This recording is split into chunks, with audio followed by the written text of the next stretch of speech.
Oh, why hello there, and welcome to Frank Reads.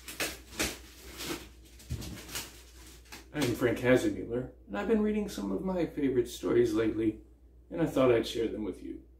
I enjoy them, and I hope you will too. Today is November 11th, and in America we observe November 11th as Veterans Day, where we take the day to honor all veterans from every war.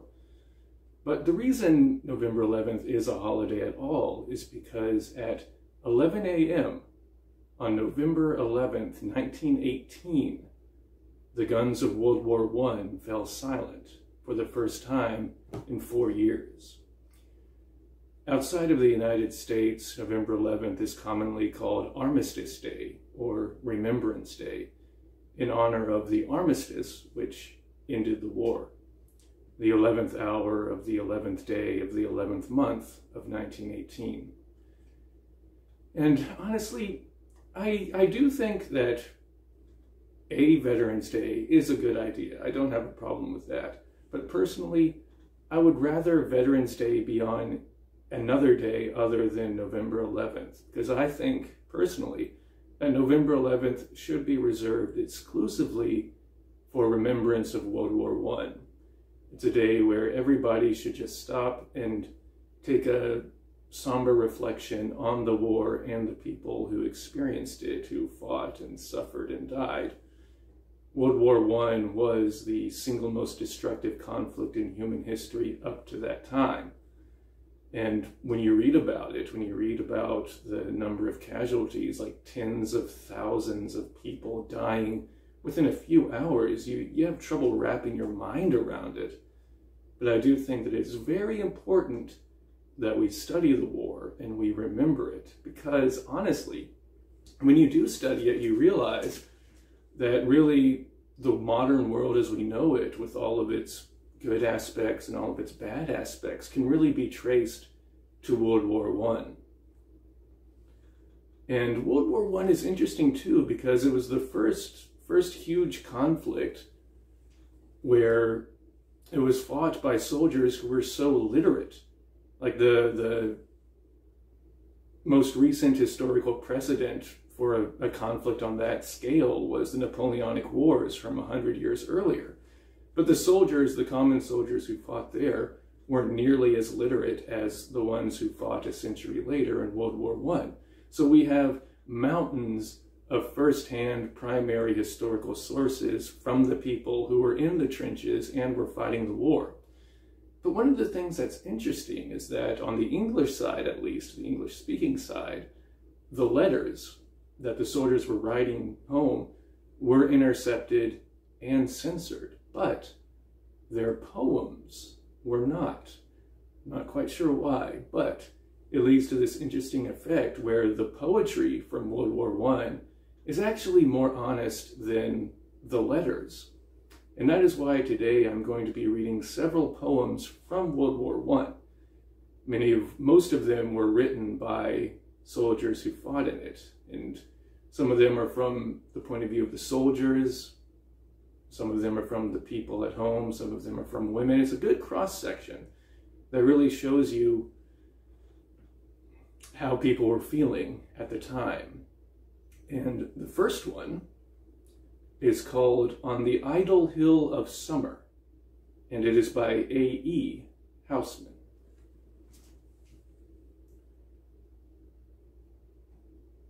On the idle hill of summer, sleepy with the flow of streams, far I hear the steady drummer, drumming like a noise in dreams.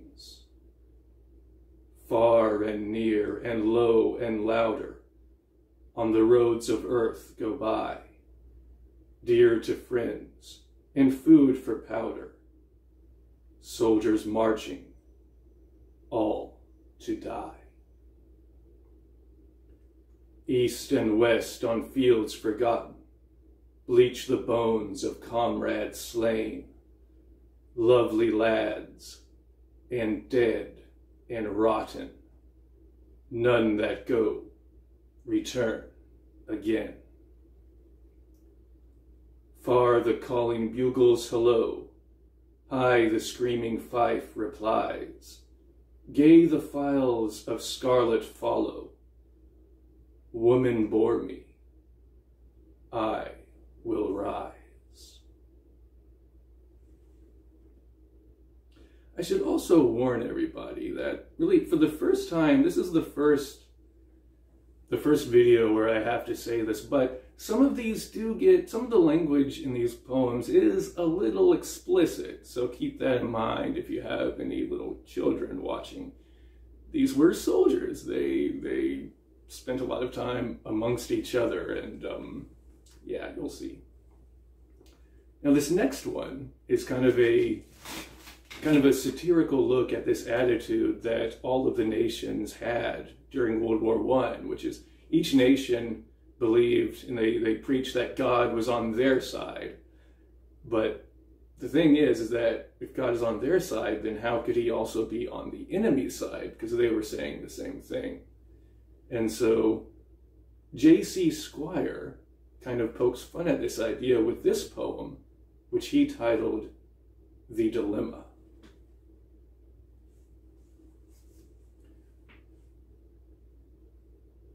God heard the embattled nations sing and shout, "God strafe England," and "God save the King."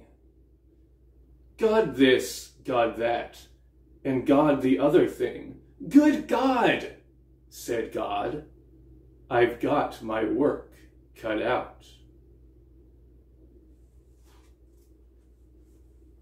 So one of the things you notice with these poems is that a lot of them are actually surprisingly irreverent and humorous, because these people were living in conditions that we can't comprehend it. Because shortly after the war began, and when it did begin in 1914, everybody thought it would be over by Christmas. They were very, very wrong. And pretty quickly, both sides ended up coming to a stalemate, especially on the Western Front in France. And the armies dug in, and they dug hundreds of miles of trenches, many of which are still there and can be visited today. And they would just go back and forth and take and retake and lose just yards of territory, which cost thousands of lives. It's incomprehensible. But one of the ways that the soldiers dealt with this was to come up with funny little poems and funny songs. And this next one is one of them. It is not attributed to a single author. It is simply a soldier's song. So it's easy to believe that some soldier somewhere came up with it, and then it passed around among all of the others until nobody knew who came up with it. It is called "I Don't Want to Be a Soldier." I don't want to be a soldier. I don't want to go to war. I'd rather stay at home, around the streets to roam, and live on the earnings of a well-paid whore. I don't want a bayonet up my asshole. I don't want my bollocks shot away. I'd rather stay in England, in merry, merry England, and fuck my bleeding life away. So remember, these soldiers, a lot of them were kids fresh out of school, and they needed some kind of catharsis for what they were going through, and that is as an example. Now this next one I really like because it really gives the sense of tension and foreboding that these soldiers felt the night before a battle. And remember, they were in the trenches and they were just yards apart. Oftentimes they could clearly see the enemy on the other side. And actually the term "over the top" comes from World War I. The soldiers were in the trenches. They would literally go over the top and across no man's land to fight. And it's difficult to imagine what they were experiencing and going through beforehand, but this poem offers a glimpse. It is called "Before the Charge," and it is by Patrick McGill. The night is still, and the air is keen. Tense with menace, the time crawls by. In front is the town, and its homes are seen, blurred in outline against the sky. The dead leaves float in the sighing air. The darkness moves like a curtain drawn, a veil which the morning sun will tear. From the face of death, we charge at dawn. Gives you chills, doesn't it? Now this next one is one of the most famous poems from the war. It is Dulce et Decorum Est, and it is by Wilfred Owen. Bent double, like old beggars under sacks, knock-kneed, coughing like hags, we cursed through sludge. Till on the haunting flares we turn our backs, and toward our distant rest began to sludge. Men marched asleep. Many had lost their boots, but limped on, blood-shod. All went lame, all blind, drunk with fatigue, deaf even to the hoots of gas shells dropping softly behind. Gas! Gas! Quick, boys! In ecstasy of fumbling, fitting the clumsy helmets just in time. But someone still was yelling out and stumbling and floundering like a man in fire or lime. Dim through the misty panes and thick green light, as under a green sea, I saw him drowning. In all my dreams, before my helpless sight, he plunges at me, guttering, choking, drowning. If in some smothering dreams you too could pace behind the wagon that we flung him in, and watch the white eyes writhing in his face, his hanging face like a devil's sick of sin. If you could hear at every jolt the blood come gargling from the froth-corrupted lungs, bitten as the cud of vile, incurable sores on innocent tongues. My friend, you would not tell with such high zest to children ardent for some desperate glory the old lie, dulce et decorum est, pro patria mori. Now that poem described a gas attack, and World War I was the first war to utilize poison gas on the battlefield. And it was so horrible, it was so destructive, so horrific, that when World War II came around, all of the soldiers made sure to not use it on the battlefield, at least. Now this next one is called A Dead Boche, and it is by Robert Graves, whom you may remember as the author of I, Claudius. And he also wrote a memoir of his own experiences in the war called Goodbye to All That. And also keep in mind that Boche was a slang term that the Allies had for Germans. So when he says a dead Boche, he's actually saying a dead German. To you who'd read my songs of war, and only hear of blood and fame, I'll say you've heard it said before, war's hell, and if you doubt, the same. Today I found in Mamet's wood a certain cure for lust of blood, where, propped against a shattered trunk, in a great mess of things unclean, sat a dead Boche. He scowled and stunk, with clothes and face a sodden green. Big-bellied, spectacled, crop-haired, dribbling black blood from nose and beard.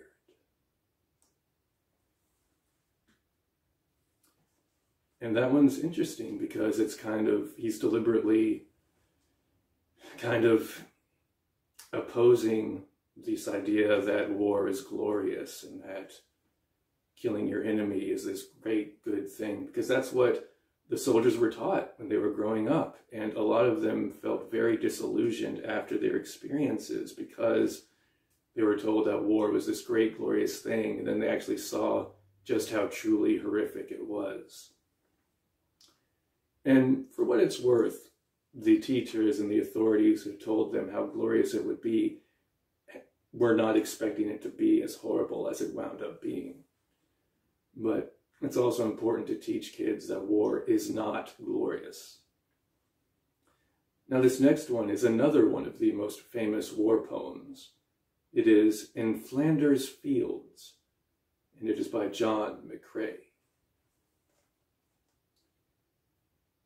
In Flanders fields, the poppies blow. Between the crosses, row on row, that mark our place, and in the sky, the larks, still bravely singing, fly, scarce heard amid the guns below. We are the dead. Short days ago, we lived, felt dawn, saw sunset glow, loved and were loved, and now we lie in Flanders fields. Take up our quarrel with the foe, to you from failing hands we throw, the torch be yours to hold it high, if ye break faith with us who die. We shall not sleep, though poppies grow in Flanders fields. Now that poem, with its mention of poppies, is why, again, mostly outside of the United States, the poppy is associated with World War I and with Armistice Day. That's why my little button is a poppy blossom. And the reason he mentioned poppies at all is because throughout Europe, throughout the battlefields, the shells and the bullets and the mines and the bombs utterly obliterated the local landscape and the local foliage. And just the no man's land were just total, utter wastelands. And eventually the first plants that grew back were poppies. Now this next one is called If We Return, and it is by F.W. Harvey. If we return, will England be just England still to you and me? The place where we must earn our bread, we who have walked among the dead, and watched the smile of agony, and seen the price of liberty, which we have taken carelessly from other hands. Nay, we shall dread if we return. Dread lest we hold blood guiltily the things that men have died to free. O English fields shall blossom red for all the blood that has been shed by men whose guardians are we, if we return.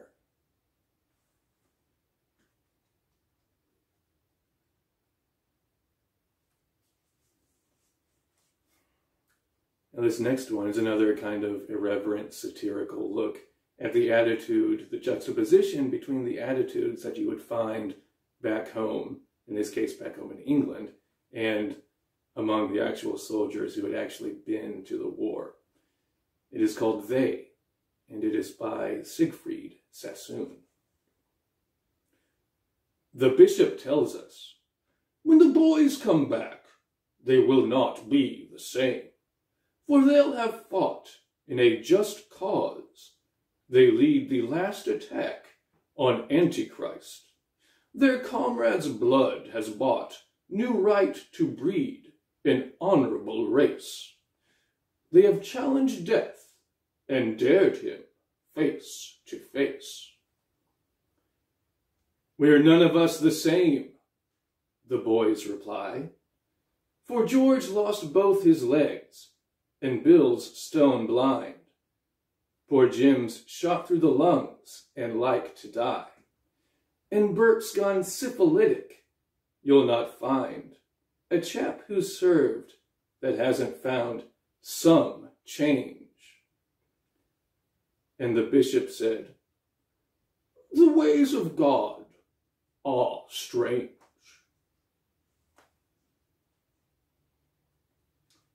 So it's kind of an interesting, kind of irreverent look at how, back home they were preaching how glorious the war would be and how the soldiers found it to be a pretty different experience. Now, speaking of irreverence, that's a good way to describe this next one, which is another soldier's song and does not have a single author. It is called When This Bloody War Is Over. When this bloody war is over, no more soldiering for me. When I get my civvy clothes on, oh, how happy I shall be. No more church parades on Sunday. No more begging for a pass. You can tell the sergeant major to stick his passes up his ass. When this bloody war is over, no more soldiering for me.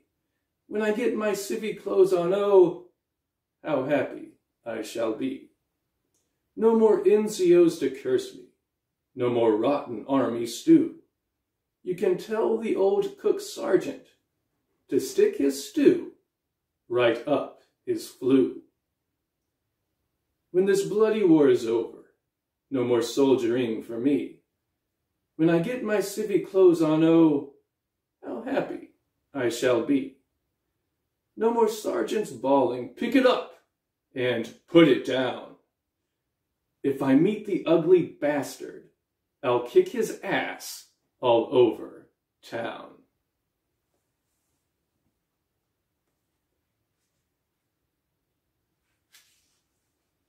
Now this next one is interesting because it was written by and is told from the point of view of a woman.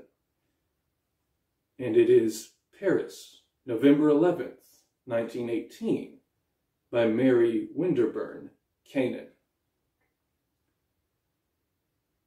Down the boulevards the crowds went by.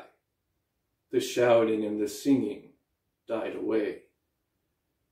And in the quiet we rose to drink the toasts, our hearts uplifted to the hour, the day. The King, the Army, Navy, the Allies, England, and victory. And then you turned to me, and with low voice, the tables were abuzz with revelry. I have a toast for you and me, you said, and whispered, absent. And we drank our unforgotten dead. And I saw love go lonely down the years. And when I drank, the wine was salt with tears.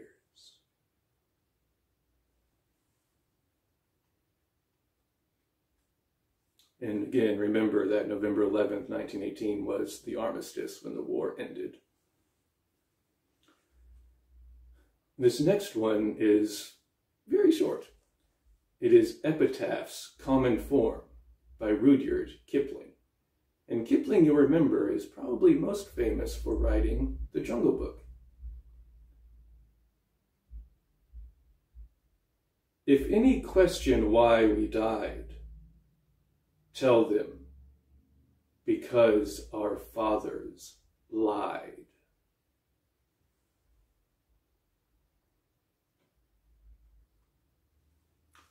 Now that one was interesting because it reflects this kind of reoccurring attitude that you find when you study the war, which is that the veterans who are coming back felt very disenchanted and disillusioned with their old way of life and with their old cultures, because they felt that they had been led astray. They had been led to this horrible, horrible thing. And here's the final one. And it's another famous one, and it is also by Siegfried Sassoon, and it is called Aftermath. Have you forgotten yet? For the world's events have rumbled on since those gagged days, like traffic checked while at the crossing of city ways. And the haunted gap in your mind has filled with thoughts that flow, like clouds in the lit heaven of life, and you're a man reprieved to go, taking your peaceful share of time with joy to spare. But the past is just the same, and war's a bloody game. Have you forgotten yet? Look down and swear by the slain of the war that you'll never forget. Do you remember the dark months you held the scepter at Mametz? The nights you watched and wired and dug and piled sandbags on parapets? Do you remember the rats and the stench of rotting corpses in front of the front line trench? And dawn coming, dirty white and chill with a hopeless rain? Do you ever stop and ask, is it all going to happen again? Do you remember that hour of din before the attack, and the anger, the blind compassion that seized and shook you then, as you peered at the doomed and haggard faces of your men? Do you remember the stretcher cases lurching back, with dying eyes and lolling heads, those ashen gray masks of the lads who once were keen and kind and gay? Have you forgotten yet? Look up and swear by the green of the spring that you'll never forget.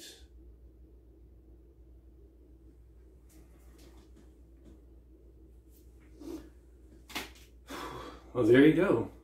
I think that's a good cross-section of the experiences that people had during World War I, and I think we're very fortunate to have these, that we can go straight to the source for what these people were experiencing and going through.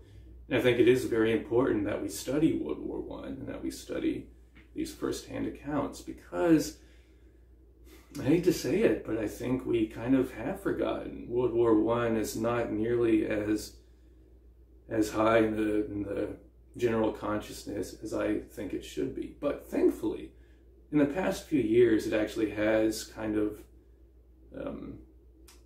reached more prominence. I think part of that is because 2 years ago, in 2018, it was the centennial of the armistice. I think also, movies like Wonder Woman, were set during World War I. And movies like 1917 and War Horse have kind of helped bring the war back into the public consciousness. But I still think that we need to study it more and we need to remember it more. And I think there's no better day to do it than on November 11th, on Armistice Day, which it's a holiday in the archaic sense, where it is a holy day, even if it's secular. And it's not really a day to be celebrated so much as a day where we should just stop and reflect on what these people went through and why it happened and how to avoid something like it again, and how it shaped the world that we're dealing with today, for good and for bad.